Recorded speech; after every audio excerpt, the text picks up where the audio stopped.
Since the Chrono Odyssey drop has happened, there's been a lot of talk around about the challenge that the game offers, and it's got me asking the question, can a difficult Souls-like MMO actually survive, and maybe not even survive, but succeed in a big way? That's what we're going to talk about. Let's jump in. So to clear up what's actually the situation right now, the game is pretty hard. Chrono Odyssey is not necessarily an easy game when you get started, because if you follow the main story, you end up at the first boss, and that first boss is a very real challenge. Now, I didn't really play any of the Souls-like games or Elden Ring or anything like that, so I can't directly compare. But the idea here is that it's a challenge if you go there at low level, but you can just leave, level up, gear up, come back and do it at a higher level. And let's assume that that is throughout the game. It kind of is, for example, in the trials and the labyrinths and stuff like that. Obviously, we don't know what it's going to be like at the end game because we haven't seen that. The first boss happens within about the first 40 minutes of the game though. Worth noting, you can get there about level 3. And the big question to me, or the big concern that I had,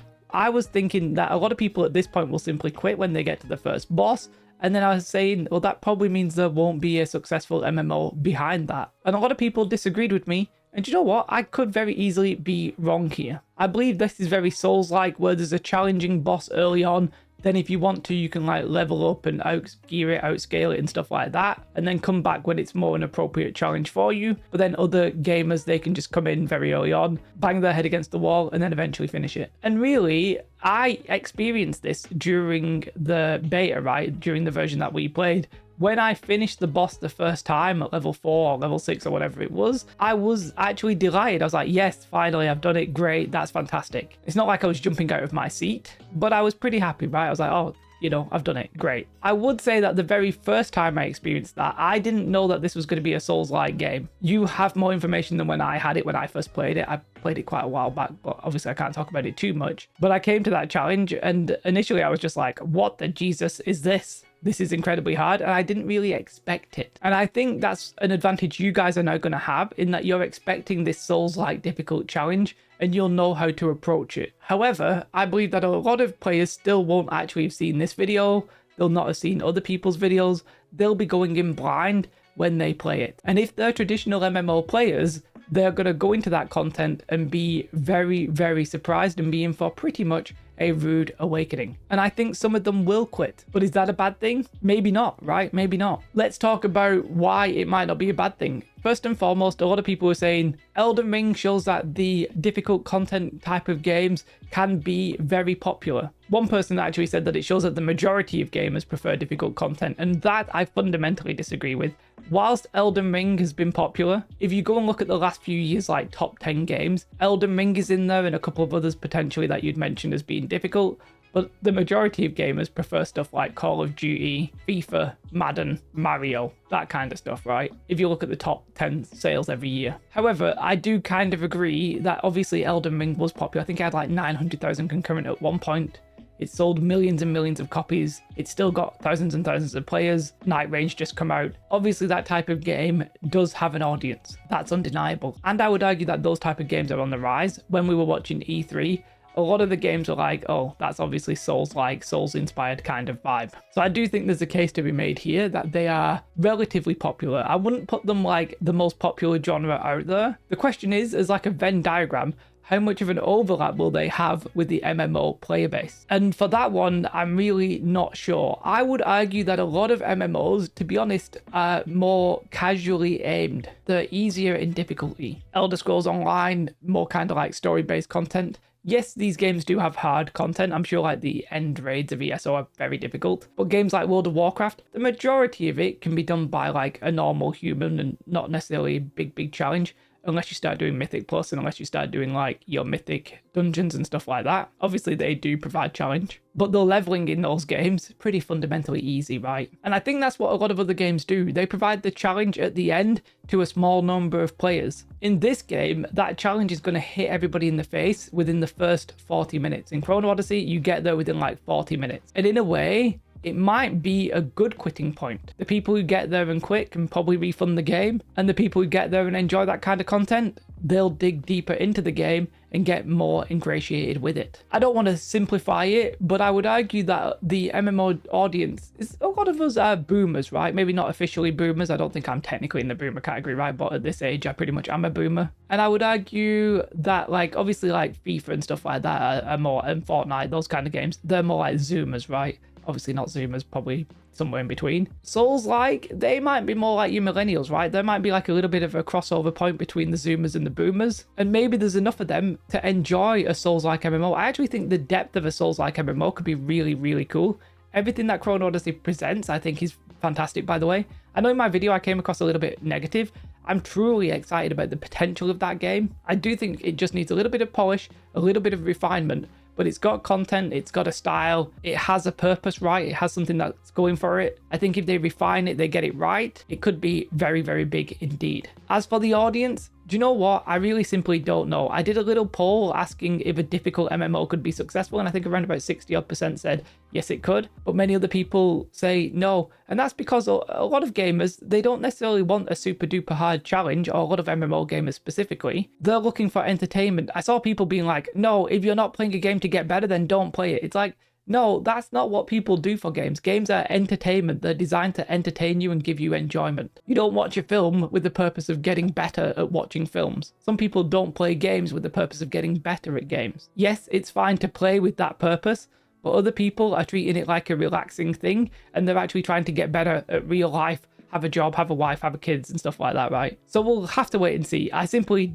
don't know the answer, right? My instinctive judgment is that MMO players probably won't gel well with that style, but it's fine if I'm wrong. Now, before you say, Jay, you've got no hands, you're bad at the game, I'm not that bad, right? A lot of people are saying, Jay, just get good. Jay, you're awful. No, guys, I'm really not that bad. If you go and look at other people's content, and I'm not going to name like specific names, a lot of the other people were doing the boss at level 9, 10, 11, etc. I did the boss at level 6. I did the boss at level 4 with my ranger. The only person I saw that was lower, and I mentioned his name because he's actually, you know, it was lower than mine, was Cannon. And Cannon did it at level 3 with the ranger. Could I have done it as level 3 with the ranger? You know, probably. Now, people looked at my footage and were like, Jay, you're playing very badly. And looking back now, there are things that I did wrong. For example, I think I was a little bit new worldified here, right? My brain, I think, was broken. A lot of other people were using lock-on to keep track of the enemy, and then they were moving backwards, which in New World terms is a complete no-no, right? Because if you move backwards in New World, your speed is very, very heavily reduced. So I literally never do it. And that's one of the reasons that when I'm running away from the boss, I'm like looking away from the boss and running off, right? Whereas a lot of the other people are just like locked onto the enemy and moving backwards. I think New World has broke my brain there, and I will accept that I didn't do that perfectly, right? I don't think that's the reason I was dying. Like, I still did it at level 4 and level 6. It's not like I really sucked that much. It didn't take me that long to do it. Yes, I misdodged some stuff and all kinds of jazz, right? Like, I'm not perfect. I'm not going to claim that I'm like a god gamer. I've never really played Souls-like games. And yes, you actually can do the thing where you're stood around the boss and you're dodging their attacks. That's useful, right? You can definitely do that.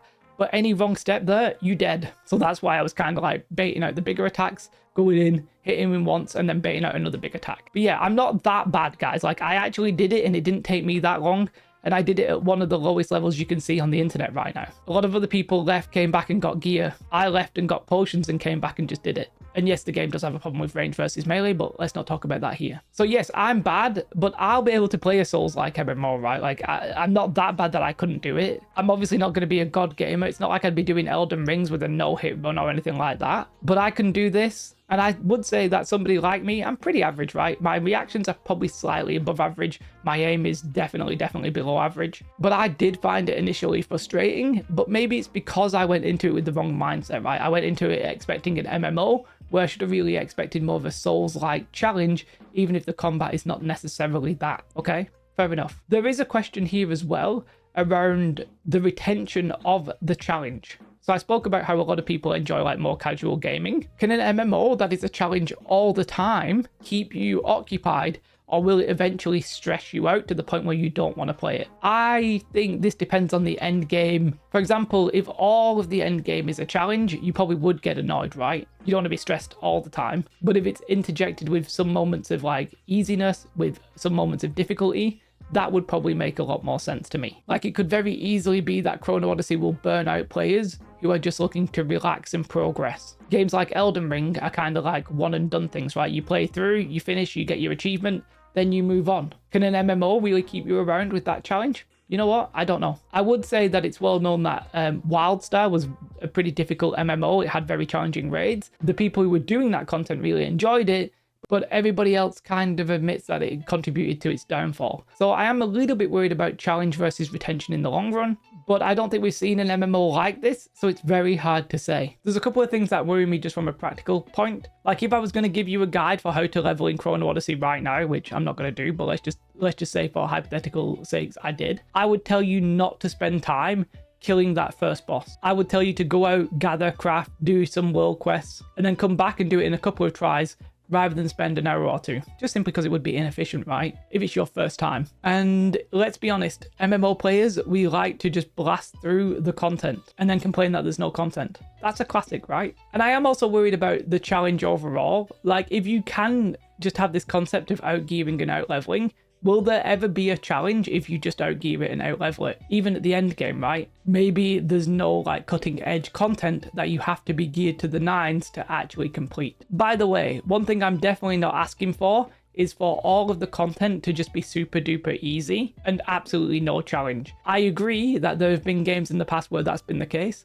I would argue that New World kind of has a problem here. Some content in New World is way too easy, and then some it's way too hard to get into content and stuff like that. But what I think a lot of people agree is that without any level of difficulty, there is no sense of reward at any point. If everything is just very, very easy, it also means it's very, very boring. So I'm not advocating for no challenge. In my opinion, all I would do is make it clearer that this is a Souls-like game and make it clearer that this first boss at this point in time is supposed to be an incredibly hard challenge, and give more indication that you're supposed to go away, come back, level up, gear up, and you're not like awful at games just because you want to do that.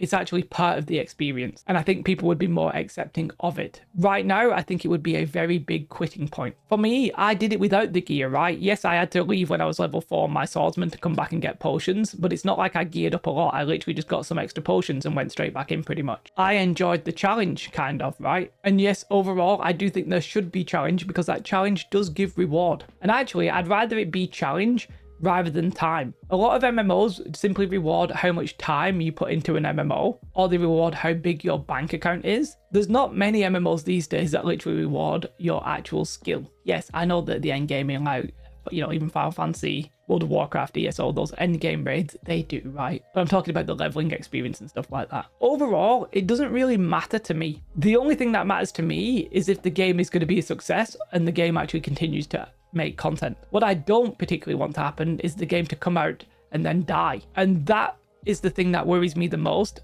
I think in the current version of it, it probably would. But you know what? I could be wrong. You guys who like that hard challenge could very easily be right. Maybe there is a big enough audience. Maybe Elden Ring does show that there's a big enough audience for this kind of game. And the more I think about it, the more I'm actually on board with that kind of challenge. Why would I not? You know, I don't mind it. It feels good. It felt good to kill the boss. If they can make a game that satisfies the people who enjoy that challenge like you, and maybe it's starting to be me, and be popular, then great. I am absolutely delighted. However, if they make a game that satisfies us and then dies off very quickly, then we'll be angry, right? We'll be sad. So let's hope they can find the right balance here, and let's see what happens. Jay, it doesn't matter that you did the boss at low level. You're still bad at the game. I'm gonna go and watch God Gamers. They never spend 10 minutes talking about difficulty in their first impressions. They just get on with it. I'm messing around. Have a most beautiful day. Like, subscribe, let me know your thoughts. Goodbye.